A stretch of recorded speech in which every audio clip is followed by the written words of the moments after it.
नमस्कार दोस्तों, आपका स्वागत है गणित के गुरुजी यूट्यूब एजुकेशनल चैनल पर। दोस्तों, आज का जो वीडियो है वह है एसपीडी की रिवाइज योरसेल्फ रेलवे सामान्य अध्ययन की वॉल्यूम 2 पर आधारित। दोस्तों, इस बुक में विगत 30 वर्षों का हल प्रश्न पत्र सहित दिया गया है। 1992 से लेकर 2022 तक के रेलवे में आए सभी प्रश्न इसमें दिए गए हैं। दोस्तों, काफी महत्वपूर्ण बुक है ये, और केवल रेलवे के लिए ही नहीं, बाकी सभी अन्य परीक्षाओं के लिए जिसमें सामान्य ज्ञान पूछा जाता है, उन सभी परीक्षाओं के लिए यह बुक उपयोगी है। दोस्तों, इस बुक में काफ़ी सारे सेट्स दिए गए हैं। यदि आप कम समय में अधिक तैयारी करना चाहते हैं तो यह बुक आपके लिए बेहतर है। तो दोस्तों, हमारे चैनल पर यह बुक बिल्कुल शुरू से करवाई जा रही है, तो अच्छा अवसर है आपके लिए। बिल्कुल शुरू से इस बुक को कंप्लीट कीजिए हमारे साथ और अपनी तैयारी को बेहतर कीजिए। तो दोस्तों, आज हम करेंगे स्पीडी की रिवाइज योरसेल्फ प्रश्न संख्या 97, यानी कि सेट नंबर 97। तो चलिए दोस्तों, फिर शुरू करते हैं। पहला प्रश्न है, किस मच्छर के काटने से मलेरिया रोग होता है? दोस्तों, मादा एनोफिलीज मच्छर के काटने से मलेरिया रोग होता है। अगला प्रश्न, प्रश्न नंबर 2, श्वेत क्रांति का संबंध किससे है? दोस्तों, श्वेत क्रांति का संबंध दुग्ध उत्पादन से है। अगला प्रश्न, प्रश्न नंबर 3, चिल्का झील किस राज्य में है? दोस्तों, चिल्का झील ओडिशा राज्य में है। अगला प्रश्न, प्रश्न नंबर 4, पद्मश्री से सम्मानित होने वाली पहली भारतीय महिला कौन थी? दोस्तों, पद्मश्री से सम्मानित होने वाली पहली भारतीय महिला थी नरगिस। अगला प्रश्न, प्रश्न नंबर 5, भारत के संविधान में अवशिष्ट शक्तियां किसमें निहित है? दोस्तों, भारत के संविधान में अवशिष्ट शक्तियां संसद में निहित हैं। अगला प्रश्न, प्रश्न नंबर 6, अंग महाजनपद की राजधानी क्या थी? दोस्तों, अंग महाजनपद की राजधानी चंपा थी। अगला प्रश्न, प्रश्न नंबर 7, संविधान के किस भाग को भारत का मैग्ना कार्टा कहा जाता है?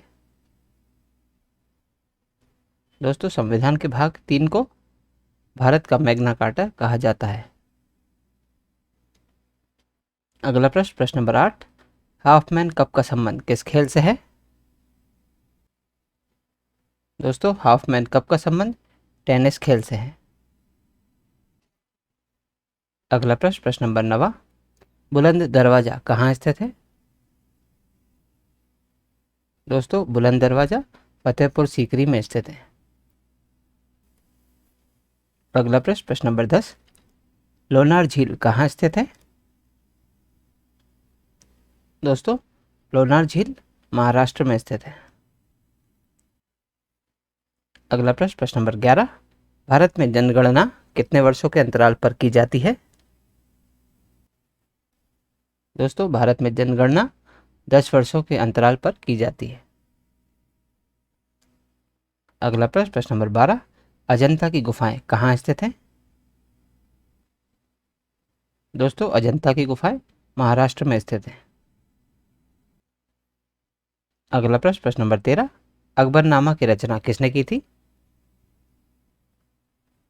दोस्तों, अकबरनामा की रचना अबुल फजल ने की थी। अगला प्रश्न, प्रश्न नंबर 14, मत्स्य महाजनपद की राजधानी कहाँ थी? दोस्तों, मत्स्य महाजनपद की राजधानी विराटनगर में थी। अगला प्रश्न, प्रश्न नंबर 15, पंजाब के राजा रणजीत सिंह की राजधानी कहाँ थी? दोस्तों, पंजाब के राजा रणजीत सिंह की राजधानी लाहौर में थी। अगला प्रश्न, प्रश्न नंबर 16, कौन सा विटामिन गर्म होने पर नष्ट हो जाता है? दोस्तों, विटामिन सी गर्म होने पर नष्ट हो जाता है। अगला प्रश्न, प्रश्न नंबर 17, नर्मदा नदी का उद्गम स्थल कहाँ है? दोस्तों, नर्मदा नदी का उद्गम स्थल है अमरकंटक की चोटी।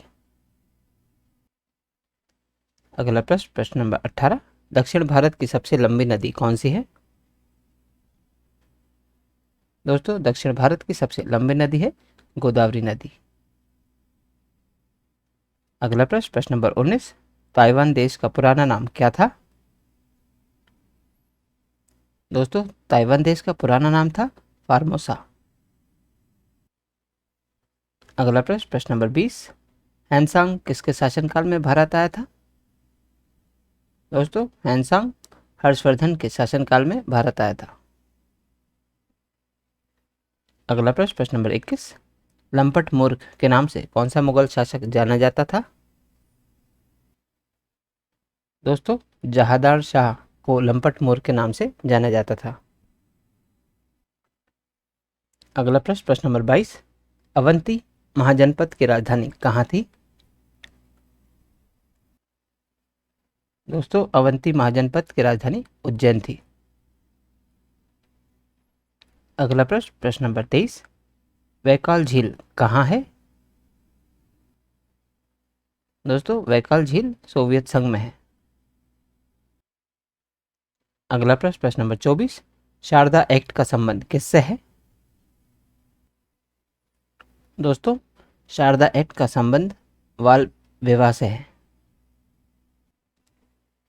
अगला प्रश्न, प्रश्न नंबर 25, पुराने तैल चित्रों के रंगों को फिर से उभारने के लिए किसका प्रयोग होता है? दोस्तों, पुराने तेल चित्रों के रंगों को फिर से उभारने के लिए हाइड्रोजन पेरोक्साइड का प्रयोग होता है। अगला प्रश्न, प्रश्न नंबर 26, इकेबाना किस देश में पुष्प विन्यास का प्रचलित प्रकार है? दोस्तों, इकेबाना जापान देश में पुष्प विन्यास का प्रचलित प्रकार है।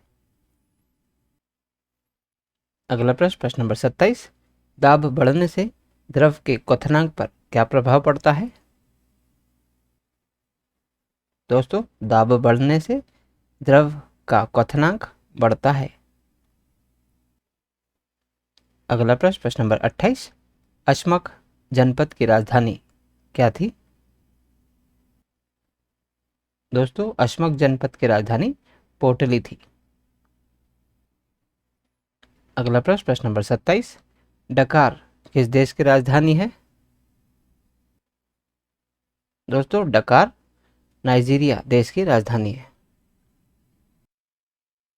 अगला प्रश्न, प्रश्न नंबर 30, राजसमंद झील किस राज्य में स्थित है? दोस्तों, राजसमंद झील राजस्थान में स्थित है।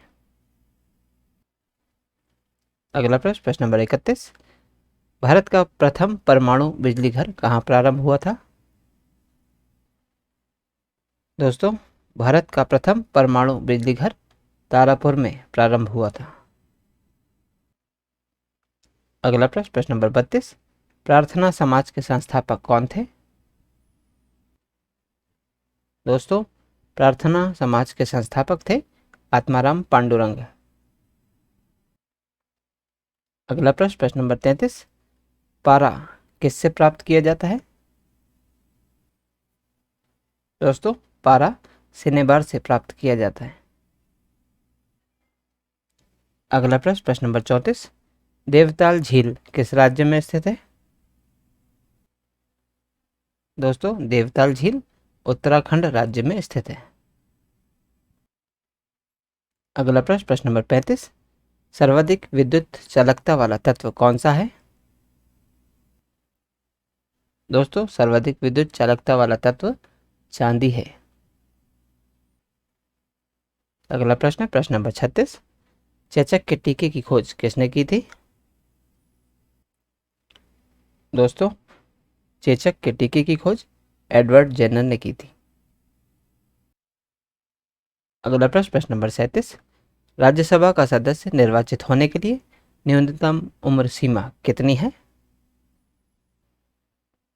दोस्तों, राज्यसभा का सदस्य निर्वाचित होने के लिए न्यूनतम उम्र सीमा 30 वर्ष है। अगला प्रश्न, प्रश्न नंबर 38, कोई उद्योग जो अन्य उद्योगों के निर्माण में सहायक होता है क्या कहलाता है? दोस्तों, कोई उद्योग जो अन्य उद्योगों के निर्माण में सहायक होता है कोर सेक्टर कहलाता है। अगला प्रश्न, प्रश्न नंबर 39, सूरसेन महाजनपद की राजधानी क्या थी?